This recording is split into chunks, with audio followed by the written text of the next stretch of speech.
Hi friends, நான் உங்கள் Varadaraja and welcome to our channel. இன்னைக்கு நம்ம episode 516 subscribers real life ghost experience தாங்க வந்து பார்க்க போகிறோம். நீங்கள் ஒரு பிரயாணத்தில் இருக்கிறீங்க, பிரயாணத்தின் போது நிறைய நபர்களை மீட் பண்ணுறதுக்கு உண்டான ஆப்பர்ச்சுனிட்டி உங்களுக்கு கிடைக்கும். ஆனால் அப்படி நீங்கள் மீட் பண்ணும்போது அதில் ஒருத்தர் அமானுஷமான ஒரு என்டிட்டியாக இருந்தால் அப்போது உங்களுடைய மனநிலைமை எப்படி இருக்கும்? பயங்கர டெரிஃபைங்காக இருக்கும்ல. ஏன்னு சொல்கிறேன்னா இன்றைக்கி நீங்கள் பார்க்க போகிற வீடியோ இது வரைக்கும் நீங்கள் கண்டிராதபடி செம்ம த்ரில்லிங்கான ஒரு வீடியோவாக இருக்க போது. இந்த வீடியோவை நீங்கள் ஒரு செகண்ட் கூட மிஸ் பண்ணாமல் பாருங்கள். ஏன்னா நீங்கள் ஒரு செகண்ட் மிஸ் பண்ணீங்க அப்படின்னா கண்டிப்பாக இந்த வீடியோவுடைய ஓட்டம் உங்களுக்கு புரியுமா புரியாதா அப்படின்றது ஒரு புதிராக தான் இருக்க போகுது. இந்த வீடியோவை நீங்கள் பார்க்குறதுக்கு முன்னாடி நீங்கள் நம்ம சேனலுடைய புதிய பார்வையாளராக இருந்தாலும் சரி, இல்லைனா நம்மளுடைய சேனலை பார்த்துட்ருக்கீங்க சப்ஸ்கிரைப் பண்ணாமல் பார்த்துட்ருக்கீங்க அப்படின்னா தயவுசெய்து சப்ஸ்கிரைப் பண்ணிக்கோங்க. கூடவே இருக்கிற பெல் ஐக்கானை கிளிக் பண்ணிக்கோங்க. அப்போ தான் நான் எவ்ரி ஆல்டர்னேட்டிவ் டே போடுற வீடியோ உங்களால் உடனே பார்க்க முடியும். இப்போ வாங்க ஸ்ட்ரெயிட்டாக வீடியோக்குள்ளே போகலாம்.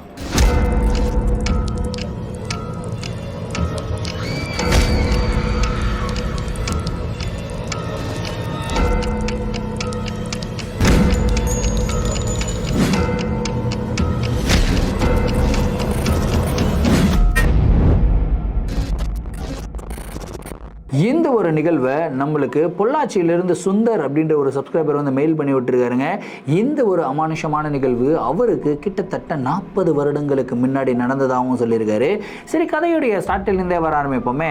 சுந்தருடைய வீட்டில் வந்து பார்த்திங்கன்னா ஒட்டுமொத்தமாக 4 பேர். அவங்க அம்மா, அப்பா, அதுக்கப்புறம் சுந்தர், அதுக்கப்புறம் அவருடைய தம்பி குமார். இந்த 4 பேர் கொண்ட அழகிய குடும்பம் வந்து பார்த்திங்கன்னா பொள்ளாச்சியில் தான் வந்து வாழ்ந்து வராங்க. ஸோ சுந்தருக்கு இந்த ஒரு நிகழ்வு நடக்கும்போது அவர் வந்து ஒரு மேல் படிப்புக்காக சென்னையில் வந்து படிப்பு படிச்சுக்கிட்டு இருந்தார். அதுக்கப்புறம் அந்த லீவ் வரும் இல்லையா, அந்த செமஸ்டர் ஹாலிடேஸ் அப்படிலாம் சொல்லுவாங்க இல்லையா. ஸோ அந்த லீவுக்காக வந்து பார்த்திங்கன்னா ஊருக்கு வந்திருக்காரு. அதே டைமில் அது வந்து பண்டிகை காலம், அதாவது பொங்கல் விடுமுறைக்காக வந்து வந்திருக்காருங்க. ஸோ இப்போ அந்த டைமில் ஊர்லலாம் எப்படி இருப்பாங்க அப்படின்னா, இப்போவே பொங்கல் அப்படின்னா ஊர் சைட்லலாம் பயங்கர பிரம்மாண்டமாக இருக்கும். அதுலேயும் குறிப்பாக 40 வருடங்களுக்கு முன்னாடி அந்த பொங்கல் டைமில் பயங்கர ஃபெஸ்டிவிட்டிஸ் ஒரு ஊர்லேயுமே வந்து பார்த்திங்கன்னா கலை நிகழ்ச்சிகள் வந்து நடக்கும். அந்த பொங்கலே வந்து பயங்கர சிறப்பாக வந்து கொண்டாடுவாங்க. அப்படி தான் சுந்தருடைய ஊர்லேயுமே வந்து பார்த்திங்கன்னா பயங்கர சிறப்பாக பொங்கலை கொண்டாடினாங்க. ஸோ இந்த மாதிரி அவங்க ஊர்லேயே கொண்டாட்டம் இருக்கும்போது சுந்தருக்கு நிறைய நண்பர்கள் இருந்தாங்க. குறிப்பாக இவர் வந்து பார்த்திங்கன்னா கல்லூரி படிப்பு வரைக்கும், அதாவது சென்னைக்கு வந்து ஒரு உயர் படிப்பு படிக்கும்போது நிறைய நண்பர்கள் வந்து ஒரு ஊர்லேருந்து வந்திருப்பாங்க இல்லையா. ஸோ அவங்க கிட்டலாம் இவர் வந்து பார்த்திங்கன்னா கடிதம் போட்டு பேச்சுவார்த்தையெல்லாம் நடந்துக்கிட்டு இருக்கு. இன்ஃபேக்ட் காலேஜில் இவர் இருக்கும்போதே இவர் வந்து பேசியிருக்காரு, இந்த மாதிரி பொங்கலுக்கு உங்கள் ஊருக்கு வரேன், ஒரு நாள் உங்கள் ஊருக்கு வரேன், இன்னொரு நாள் உங்கள் ஊருக்கு வரேன் அப்படின்றதெல்லாம் பேசி தான் வச்சிருக்காரு. ஸோ அவங்க ஊருடைய ஸ்பெஷாலிட்டி என்னென்ன அப்படின்னு சொல்லி ஒருத்தருமே வந்து பார்த்தீங்கன்னா சுந்தருக்கு வந்து சொல்லிடுறாங்க. ஸோ இவருமே வந்து பார்த்தீங்கன்னா அவங்க அப்பா அம்மா கிட்ட போய் சொல்கிறாரு, இந்த மாதிரி உங்கள் கூட வந்து ஒரு நாள் பொங்கல் செலிப்ரேட் பண்ணுறேன், ஆனால் மிச்சம் 3-4 நாட்கள் வேறு ஊர்களுக்கு என்னுடைய நண்பர்களுடைய வீட்டில் போய் நான் செலிப்ரேட் பண்ணணும் அப்படின்னு வந்து சொல்கிறாரு. இந்த ஒரு ஐடியாவுக்கு யார் அகெயின்ஸ்டாக இருந்தாங்கன்னு கேட்டிங்கன்னா அவங்க அப்பா வந்து அகெயின்ஸ்டாக இருக்கார். அவர் என்ன சொல்கிறார் அப்படின்னா, நீ படிக்கிறதுக்காக நீ வந்து சென்னை போய்ட்ற, அங்கே தான் வந்து படிக்கிற, எப்பயாவது ஒரு வாட்டி தான் இந்த மாதிரி ஃபெஸ்டிவலுக்கு லீவ் போட்டுட்டு இங்கே வர. ஸோ அந்த மாதிரி டைமில் கூட உன்னுடைய நண்பர்களுடைய ஊருக்கு போகிறது வந்து நல்லதா இல்லைப்பா, நம்ம ஊர்லேயே வந்து நிறைய கலை நிகழ்ச்சிகளெல்லாம் இருக்குது, இதுவே போதும், நீ ஏன் போகிற அப்படின்னு சொல்லி கேட்டிருக்காரு. அதுக்கு சுந்தர் பயங்கரமாக சண்டை போட்டிருக்காருங்க. சண்டை போட்ட உடனே வேறு வழியே இல்லாமல் அவங்க அப்பா அம்மாவும் ஒத்துக்கிறாங்க. சரிப்பா நீ போயிட்டு பத்திரமா வாப்பா அப்படின்னு வந்து சொல்லிடுறாங்க. ரொம்ப சந்தோஷமாக சுந்தர் என்ன பண்ணுறாருன்னா அவருடைய நண்பருடைய ஊருக்கு வந்து கிளம்பி போகிறாரு. அது பொள்ளாச்சியிலேருந்து கிட்டத்தட்ட ஒரு 30-40 கிலோமீட்டர் இருக்கிற ஒரு ஊருன்னு சொல்லலாம். ஸோ அந்த ஊருக்கு வந்து போகிறாரு. போயிட்டு அவர் வந்து பார்த்திங்கன்னா கலை நிகழ்ச்சிகள்லாம் பார்த்து என்ஜாய் பண்ணுறாரு. ஃப்ரெண்டுங்க கூட நல்லா டைம் ஸ்பெண்ட் பண்ணுறாரு. அதுக்கப்புறம் அந்த ஊர்லேருந்து இன்னொரு ஊருக்கு போகிறாரு. கிட்டத்தட்ட வந்து பார்த்திங்கன்னா ஒரு 4-5 ஊர் வந்து மாறி போகிறாருங்க. ஸோ எல்லா ஊருமே எந்த மாதிரி டிஸ்டன்ஸில் இருந்ததுன்னா பொள்ளாச்சியிலேருந்து கிட்டத்தட்ட ஒரு 30-40 கிலோமீட்டர் இல்லை 50 கிலோமீட்டர் டிஸ்டன்ஸில் இருக்க மாதிரி ஊர்களுக்கு தான் அவர் வந்து போயிருக்காரு. ஸோ அப்படி போயிட்டு ஃபைனலாக அந்த எல்லா நிகழ்ச்சிகள் எல்லாம் முடியும் இல்லையா, முடிஞ்சதுக்கப்புறம் இவர் வந்து பார்த்திங்கன்னா கிளம்புறது வந்து லேட் நைட் வந்து கிளம்பியிருக்காரு. ஒரு 11-11:30க்கு வந்து கிளம்பியிருக்காரு. ஸோ அந்த டைம்லேயுமே அவங்களுடைய நண்பர்களெல்லாம் சொல்லியிருக்காங்க, மச்சான் இருந்தது வரைக்கும் இருந்துட்ட, இவ்வளோ நேரம் நீ இருந்துட்ட, இதுக்கப்புறம் லாஸ்ட் பஸ்ஸை பிடிச்சி ஏன்டா ஊருக்கு போனோம், நீ வந்து இருந்துட்டு நாளைக்கு காலையிலே கிளம்பி போகலாமே அப்படின்னு வந்து சொல்லியிருக்காங்க. அதுக்கு சுந்தர் என்ன சொல்லியிருக்காரு அப்படின்னா, நான் வந்து ஒரு 3-4 நாள் ஜாலியாக இருக்கணும், உங்கள் கூடலாம் டைம் ஸ்பெண்ட் பண்ணணும்னு நினச்சேன், அதை வந்து நான் டைம் ஸ்பெண்ட் பண்ணிட்டேன், ஆனால் இப்போ நான் திரும்பி வீட்டுக்கு தான் போய் ஆகணும், ஏன்னா எங்கள் அப்பா அம்மா கிட்ட ஒரு வாக்கு கொடுத்துட்டு வந்திருக்கேன், என்ன ஆனாலும் சரி இன்னைக்கு நைட்டு வந்து நான் வீட்டுக்கு வந்துடுவேன்ற ஒரு வாக்கு கொடுத்துருக்கேன், ஸோ அதனால் நான் கிளம்பி போகிறேன்டா அப்படின்னு வந்து சொல்கிறாங்க. சரி அப்படின்னு சொல்லிட்டு இவங்க வந்து பார்த்திங்கன்னா அங்கே ஒரு பஸ் ஸ்டாண்ட் மாதிரி ஒன்று இருக்காங்க, அந்த இடத்துல போயிட்டு உட்கார வச்சுருக்காங்க. நண்பர்களும் கூட தான் நின்று இருக்காங்க. அரௌண்ட் 12 மணி அளவு ஆகுது. ஸோ சுந்தர் என்ன சொல்கிறாருன்னா, டே எனக்காக ஏன்டா நீங்கள் வெயிட் பண்ணிக்கிட்டு இருக்கணும், நீங்கள் கிளம்பி போங்க, பஸ் வந்தால் நான் ஏறி போய்ட்றேன், ஒன்றும் பிரச்சனை இல்லை அப்படின்னு சொல்லிட்டு நண்பர்கள் எல்லாரையுமே வந்து பார்த்திங்கன்னா அனுப்பி விட்டுடுறாரு. அனுப்பிவிட்டு சுந்தர் மட்டும் அந்த பஸ் ஸ்டாண்டில் தனியாக உட்காந்துக்கிட்டு இருக்காருங்க. ஸோ கடைசி பஸ்ஸுக்காக வெயிட் பண்ணிக்கிட்டு இருக்காரு. ஒரு 11:30 மணியா 12 மணியான்னு சரியாக தெரியல, ஏன்னா 40 வருஷத்துக்கு முன்னாடி கடைசி பஸ்ஸு ரூட் பஸ்ஸுன்னு சொல்லுவாங்க இல்லையா, ஸோ அந்த பஸ் வந்து பார்த்திங்கன்னா வருது. அந்த பஸ்ஸில் இவர் வந்து ஏறுறாருங்க. பஸ்ஸு ஊர் சைட்லலாம் இப்போ எப்படி கலர்ஃபுல்லாக இருக்குமோ அந்த டைமில் வந்து பார்த்திங்கன்னா அவ்வளோ கலர்ஃபுல்லாக இருக்காதான், பட் டீசெண்டாக இருக்கும் அப்படின்னு வந்து சொல்லியிருந்தார். ஸோ அந்த பஸ்ஸில் வந்து ஏறி இவர் வந்து உட்கார்றாருங்க. உட்காந்து டிக்கெட்டும் எடுக்கிறாரு. இவருடைய ஊருக்கு கிட்டத்தட்ட ஒரு 30 கிலோமீட்டர் 35 கிலோமீட்டர் வந்து ட்ராவல் பண்ணணும். ஸோ பஸ்ஸில் பார்த்தா இவரை தவிர வேறு யாருமே கிடையாதுங்க. இவர் மட்டுமே தான் லோன் பேசஞ்சர். இவர் மட்டும் தனியாக இருக்கார். டிரைவரு கண்டக்டர் 3 பேர் தான் பஸ்ஸிலே இருக்காங்க. வெளியே அப்படியே எட்டி பார்க்குறாரு. லைட்டாக க்ளவுடி ஆகிட்டு வருது. லைட்டாக மழை தூறல்கள் வந்து விழ ஆரம்பிக்குது. ஸோ இவர் ஜன்னல் ஓரத்தில் பஸ்ஸோடைய நடுவில் வந்து உட்காந்துருக்காரு, அதாவது நடு சீட்டில் வந்து உட்காந்துட்டு இருக்காரு. மலைச்சாரல்கள் வந்து லைட்டாக இவருடைய முகத்தில் வந்து தெளிக்க ஆரம்பிக்குது. அதுவே இவர் வந்து ஒரு சூப்பரான ஒரு ஃபீலாக இருக்குது. அந்த ஃபீலில் சிலுன்னு காற்று வேறு அடிக்க ஆரம்பிக்குது. அந்த காற்றையுமே என்ஜாய் பண்ணிட்டு இவர் என்ன பண்ணுறாருன்னா, அப்படியே கொஞ்ச நேரம் ஒரு குட்டி தூக்கத்தை போடுவோம் அப்படின்னு சொல்லிட்டு கண்ணை மூடுறாருங்க. நல்லா கண்ணை மூடி தூங்கிக்கிட்டு இருக்கும்போது திடீர்னு வந்து பார்த்திங்கன்னா மழை கொஞ்சம் அதிகமாக பெய்யுது. இவருடைய முகத்தில் தண்ணி வந்து அடிக்குது. தண்ணி அடித்த உடனே இவர் வந்து எழுந்துக்கிறாரு. எழுந்து பார்த்தா எங்கடா இருக்கும்னு பார்த்தா பஸ் பாட்டுக்கு போய்கிட்டு இருக்கு. ஒரு மாதிரி டென்ஸான ஒரு ஃபாரஸ்ட் மாதிரி இருக்கிற ஏரியாக்குள்ளெல்லாம் போயிட்டு இருக்கு. ஸோ அந்த மாதிரி போயிட்டு இருக்கும்போது இவர் அப்படியே சுற்றி முற்றி பார்க்குறாரு. சரி தூக்கமும் கலைஞ்சிருச்சு, இப்போ என்ன பண்ணுறது அப்படின்ட்டு இப்படி பார்த்துக்கிட்டே இருக்காருங்க. கரெக்டாக பஸ் வந்து பார்த்திங்கன்னா இன்னொரு பஸ் ஸ்டாப்பில் வந்து நிற்கிதுங்க. கரெக்டாக அந்த பஸ் ஸ்டாப்பில் நிற்கும்போது யார் ஏறுறா அப்படின்றத பார்ப்போம் இல்லையா, ஏன்னா நைட்டு இவர் ஏறினதே வந்து ஒரு 11:30 12ன்னு வச்சுக்கோங்க. ஸோ அதையும் தாண்டி ஒருத்தர் வந்து ஊர் சைடில் பஸ் ஏறுறாரு அப்படின்றது வந்து ஒரு ஆச்சரியமான ஒரு விஷயம். ஸோ இவர் வந்து அப்படியே பார்க்குறாரு. பார்த்தா ஒரு வயசான தாத்தாங்க, கையில் ஒரு குச்சியை வச்சுக்கிட்டு ஒரு பழைய துணி வந்து பார்த்திங்கன்னா, அதாவது வேஷ்டி அந்த மாதிரிலாம் சுற்றிக்கிட்டு அவர் வந்து சட்டம் கூட போடலைங்க, மலையில் நனைஞ்சிக்கிட்டே அவர் வந்து குச்சியை வச்சு ஏறி வராரு. பஸ்ஸில் ஏறி வந்ததுக்கப்புறம் என்டையர் பஸ்ஸே காலியாக தான் இருக்குது. இவர் இருக்கார், கண்டக்டர், டிரைவர் 3 பேர் தான் இருக்காங்க. ஃபுல்லாக எல்லா சீட்டும் காலியாக இருக்குது. அந்த தாத்தா நினச்சா எங்கே வேணால் உட்காந்துருக்கலாம். ஆனால் அந்த தாத்தா எங்கே வந்து உட்கார்றாருன்னு கேட்டிங்கன்னா, கரெக்டாக சுந்தருக்கு பக்கத்தில் வந்து உட்கார்றாருங்க. சுந்தருக்கு பக்கத்தில் வந்து உட்கார்ந்த உடனே சுந்தருக்கு வந்து ஒரு விதமான ஒரு அன்கம்ஃபர்டபிலிட்டி, என்னடா இது இவ்வளோ காலியாக இருக்குது, அந்த சீட்டெல்லாம் விட்டுட்டு நம்ம பக்கத்தில் வந்து உட்கார்றாரே அப்படின்ற ஒரு திங்கிங் தான். ஸோ அந்த திங்கிங்கை வச்சுட்டு இவர் என்ன பண்ணுறாருன்னா, அப்படியே அவர் வந்து அந்த சீட்டிலேருந்து எழுந்து வேறு ஒரு சீட்டுக்கு வந்து போயிடுறாரு. அதாவது இந்த சைடில் இருக்க சீட்லேருந்து எழுந்து இந்த சைடுக்கு வந்து போயிடுறாருங்க. போயிட்டு உட்காந்துருக்காரு. உட்காந்துட்டு அந்த தாத்தாவையே திரும்பி பார்த்துட்டு இருக்காரு. அந்த தாத்தா டிக்கெட் எடுக்கிறாரு. டிக்கெட் எடுத்துகிட்டு என்ன பண்ணுறாரு அப்படின்னா, இப்படியே கையை பிடிச்சவர் தான், அதாவது முன்னாடி இருக்கிற சீட்டுடைய கம்பியை பிடிச்சவர் தான். தலையும் கூட இந்த பக்கம் அந்த பக்கம் திருப்பாமல் அப்படியே வந்து பிடிச்சி அப்படியே உட்காந்துக்கிட்டே இருக்காருங்க. சுந்தருக்கு ஒரு டவுட், ஏன்னா இந்த தாத்தா இன்னமும் ஒரு உயிரே இல்லாத ஒரு மனித உடல் மாதிரி இன்னமும் ஒரே பொசிஷனில் இருக்காரு, கொஞ்சம் கூட அசைவே கொடுக்க மாட்டேங்கிறாரே அப்படின்னு சொல்லி அந்த தாத்தாவே பார்த்துக்கிட்டு இருக்காரு. இப்படி பார்த்து யோசிச்சுட்டே இருக்கும்போது அடுத்த பஸ் ஸ்டாப் வருதுங்க. பஸ் வந்து நிற்குது. அப்புறம் ஒரு 2 பேர் ஏறுறாங்க. அவங்க தனியாக இருக்கிற ஒரு சீட்டில் வந்து போய் உட்கார்றாங்க. அப்படியே கொஞ்சம் தூரம் போயிட்டு ஒரு பஸ் ஸ்டாப்பாக பஸ் நின்று போகுதுங்க. கரெக்டாக நின்று போய்கிட்டே இருக்கும்போது ஒருத்தராக வந்து ஏறுறாங்க. பஸ்ஸில் கிட்டத்தட்ட ஒரு 10-12 பேர் வந்து ஏறி இருப்பாங்க. டிரைவர், கண்டக்டர் இருக்காங்க. ஸோ சுந்தரமே இருக்காரு. அப்பா இவ்வளோ பேர் வந்துட்டாங்கப்பா, பரவாயில்ல, நம்ம ஊருக்கு போயிடலாம். இன்னும் எத்தனை கிலோமீட்டர் இருக்கும்னு யோசிச்சுக்கிட்டே இருந்தால் இன்னொரு 16 கிலோமீட்டர் இருக்கும் ஊருக்கு. ஸோ போய் சேர்ந்துட்டதுக்கப்புறம் நம்ம வீட்டுக்கு போயிடலாம் அப்படின்னு சொல்லி சுந்தர் வந்து உட்காந்துக்கிட்டே இருக்காரு. என்னதான் அவர் உட்காந்துக்கிட்டே இருந்தாலும் இந்த தாத்தா இருக்கார் இல்லையா, இந்த தாத்தா மேலேருந்து இவருடைய கண் பார்வையை இவரால் எடுக்கவே முடியல. திரும்ப இவர் வந்து மைண்டை டைவர்ட் பண்ணுறாரு. கண் பார்வை வேற எங்கேயாவது பார்க்கலாம், வெளியே பார்க்கலாம், இங்கே முன்னாடி உட்காந்துட்டு இருக்கிறவங்கள பார்க்கலாம், இங்கே முன்னாடி உட்காந்துக்கிட்டு இருக்கிறவங்கள பார்க்கலாம்லாம் யோசிக்கிறாரு. ஆனால் இவருடைய பார்வை முழுவதும் எங்கே இருக்குன்னு பார்த்தீங்கன்னா, கரெக்டாக இந்த தாத்தா மேலே தாங்க இருக்குது. அந்த தாத்தாவையே திரும்பி பார்த்துக்கிட்டு இருக்காரு. அந்த தாத்தாவுமே வந்து பார்த்தீங்கன்னா அப்படியே கம்பியை கையில் பிடிச்ச மாதிரி, நேரில் பார்த்த மாதிரி அப்படியே டிட்டோ, எந்த விதமான ஒரு ரியாக்ஷனும் இல்லாமல் அப்படியே உட்காந்துக்கிட்டு இருக்காரு. என்னடா இது, திரும்ப நம்மளுடைய கான்சன்ட்ரேஷன் ஃபுல்லாக அங்கேயே போகுது, நம்ம கான்சன்ட்ரேஷனை மாற்றுவோம் அப்படின்னு சொல்லி முயற்சி பண்ணாலும் இவரால் கான்சன்ட்ரேஷனை மாற்ற முடியல.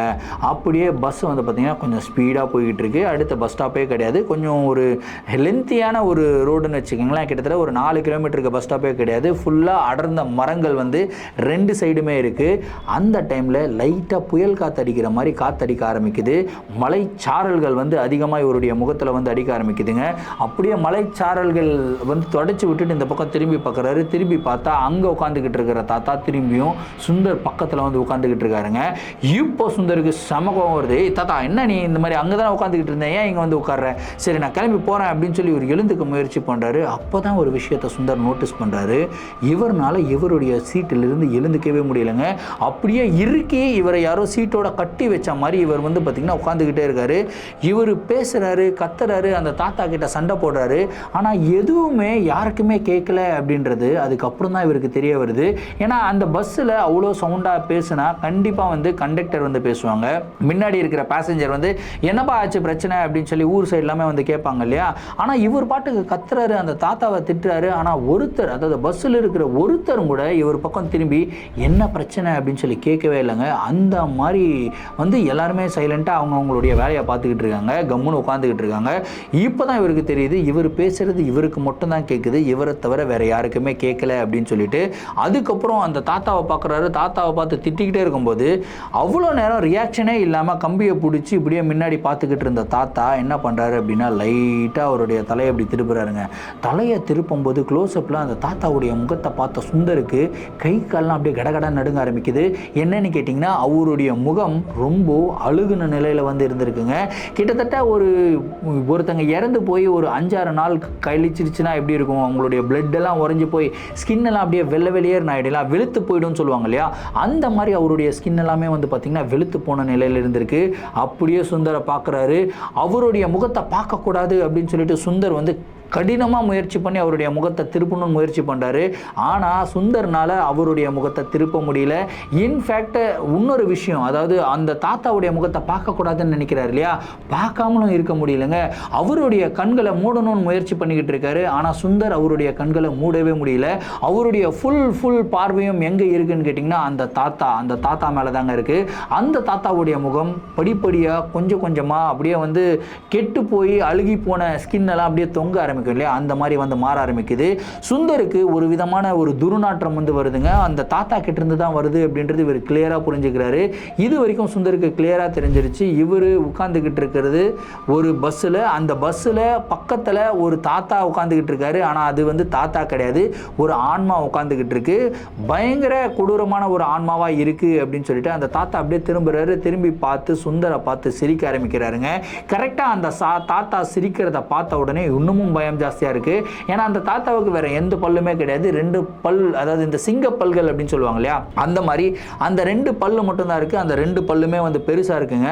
அந்த பல்லை பார்த்த உடனே சுந்தருக்கு பயம் ஜாஸ்தி ஆகுது. அதே டைம்ல பஸ்ஸில் முன்னாடி 2-3 பேசஞ்சர்ஸ்லாம் உட்காந்துட்டு இருந்தாங்கன்னு சொன்னேன் இல்லையா, அந்த 2-3 பேசஞ்சர் வந்து எழுந்துக்கிறாங்க. எழுந்து சுந்தரை நோக்கி நடந்து வர ஆரம்பிக்கிறாங்க. எல்லாருமே சைலண்டாக எங்கே வந்து நிற்கிறாங்கன்னு கேட்டிங்கன்னா சுந்தர் உட்காந்துக்கிட்டு இருக்காரு இல்லையா, அந்த சீட்டுக்கு முன்னாடி வந்து நிற்கிறாங்க. அப்படியே எல்லாருமே நின்று யாரை பார்க்குறாங்கன்னா சுந்தரை பார்த்துக்கிட்டு இருக்காங்க. என்னடா இது எல்லாருமே என்னைய பார்த்துக்கிட்டு இருக்காங்களே அப்படின்னு சொல்லி சுந்தர் எல்லாருடைய முகத்தையும் பார்க்குறாருங்க. எல்லாருடைய முகத்தை பார்த்தவருக்கு ஒரு மிகப்பெரிய ஷாக். என்னன்னு கேட்டிங்கன்னா எல்லாருடைய முகமும் இந்த தாத்தாவுடைய முகம் எப்படி அழுகி போன நிலையில் இருந்ததோ அதே மாதிரி நிலையில தான் அவங்க எல்லாருடைய முகமும் இருந்திருக்கு. இதை பார்த்து பயந்து சுந்தர் வந்து பார்த்திங்கன்னா தாத்தாவை பார்க்குறாரு. தாத்தாவை பார்த்துட்டு பின்னாடியும் ஒரு 4-5 பேர் உட்காந்துருந்தாங்களே அவங்களுக்கு என்னாச்சு அப்படின்னு சொல்லி பின்னாடி திரும்பி பார்க்குறாரு. பின்னாடி திரும்பி பார்த்தா அவங்களும் சுந்தரை பார்த்து எழுந்துக்கிறாங்க. எழுந்து சுந்தர் பக்கத்திலே வந்து நிற்கிறாங்க. அவங்களுடைய முகத்தையும் சுந்தர் பார்க்குறாரு. பார்த்தா அவங்களுடைய முகமும் அழுகிய நிலையில் இருந்திருக்கு. எல்லாருமே சேர்ந்து பயங்கரமாக சிரிக்க ஆரம்பிக்கிறாங்க. அந்த சிரிப்பு சத்தமே சுந்தருக்கு வந்து ஒரு மிகப்பெரிய பயத்தை வந்து கொடுக்குதுங்க. அதுக்கு அடுத்து நடக்க போகிற நிகழ்வை சுந்தர் கொஞ்சம் கூட எதிர்பார்த்திருக்கவே மாட்டாருங்க. பஸ்ஸில் இருந்த ஒரு 8-10 பேசஞ்சர் எழுந்து நடந்து வந்தாங்க. சுந்தர் பக்கத்தில் நிற்கிறாங்க. எல்லாருமே பார்த்து சுந்தரை பார்த்து சிரிக்க ஆரம்பிக்கிறாங்க. இதெல்லாமே ஓகே அப்படின்னு சொல்லி இமேஜின் பண்ணிக்கலாம், சரி இவங்கெல்லாம் ஆன்மாக்கள் அப்படின்னு சொல்லிட்டு.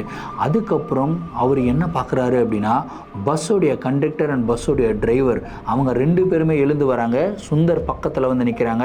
சுந்தர் பக்கத்தில் வந்து அவங்களும் சிரிக்க ஆரம்பிக்கிறாங்க. சுந்தர் அப்படியே பார்க்குறாரு.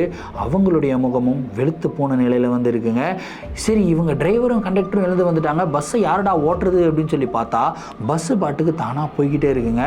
இப்போ சுந்தருடைய மனநிலைமை பயங்கர டேமேஜ் ஆகிடுச்சு. ஆயிடுச்சு. பயத்தோடைய உச்ச கட்டத்தில் வந்திருக்காரு. அவருக்கு கிளியராக தெரிஞ்சிருச்சு இவர் காலி அப்படின்னு சொல்லிட்டு இவர் அந்த இடத்துல இருந்து எழுந்து ஓடி போய் பஸ்ல இருந்து வெளியே குதிச்சிடலாம் அப்படின்னு சொல்லி எழுந்துக்கிறாரு. அந்த டைம்ல அந்த தாத்தா பக்கத்தில் உட்காந்துட்டு இருந்தார் இல்லையா, முன்னாடி கம்பியை பிடிச்சிக்கிட்டு அப்படியே நேராக பார்த்துட்டு இருந்தாருன்னு சொன்ன இல்லையா, அந்த ஒரு தாத்தா கம்பியில இருந்து அவருடைய கையை எடுக்கிறாரு. சுந்தருடைய கையை பிடிச்சி சருகுன்னு எழுகிறாரு. இழுத்த உடனே இவர் வந்து பார்த்தீங்கன்னா பக்குன்னு அப்படியே அதே சீட்டில் உட்கார்றாருங்க. உட்கார்ந்த உடனே அந்த தாத்தா வாய் திறந்து என்ன தரமா பேசுகிறாரு, நீ இங்கிருந்து கிளம்பி போயிட்ட அப்படின்னா எங்களுக்கு எப்படி மோட்சம் கிடைக்கும்?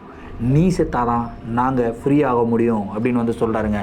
இந்த ஒரு சென்டென்ஸுக்கு அப்புறம் அங்கே சுற்றி நின்றுட்டு இருந்த ஒரு 8-10 ஆன்மாக்கள் இருக்கு இல்லையா, அந்த 8-10 ஆன்மாக்கள், இன்ஃபேக்ட் அந்த டிரைவர் கண்டக்டர் எல்லாருமே ஆன்மா தான், அவங்களுமே வந்து பார்த்திங்கன்னா இதே ஒரு டைலாக சொல்கிறாங்க. அவ்வளோதாண்டா முடிச்சு விட்டாங்கடா நம்மளை அப்படின்னு சொல்லி நினச்சிக்கிட்டு இருக்கும்போது சுந்தர் கத்துறாருங்க. அதாவது அவருக்கு வேர்த்து கொட்டுது, கத்துறாரு. பயத்தோடைய உச்சகட்டத்துக்கே போயிட்டு அவர் வந்து பார்த்திங்கன்னா பிளட் ப்ரெஷர்லாம் எகிரி மயக்கம் வரும்னு சொல்லுவோம் இல்லையா, அந்த மாதிரி மயக்கம் வந்து பொத்துன்னு கீழே விழுகிறாருங்க. கீழே விழுந்த உடனே பட்டுன்னு பெருமூச்சு விட்டு எழுந்துக்கிறாரு. எழுந்து பார்த்தா சுந்தர் எங்கே இருக்காருன்னு கேட்டிங்கன்னா, அவர் பஸ்ஸுலலாம் இல்லை, அந்த ஒரு பஸ் ஸ்டாண்டில் நண்பர்கள் விட்டுட்டு போயிருந்தாங்க இல்லையா, அந்த ஒரு பஸ் ஸ்டாண்டில் தான் வந்து உட்காந்துக்கிட்டு இருக்காருங்க.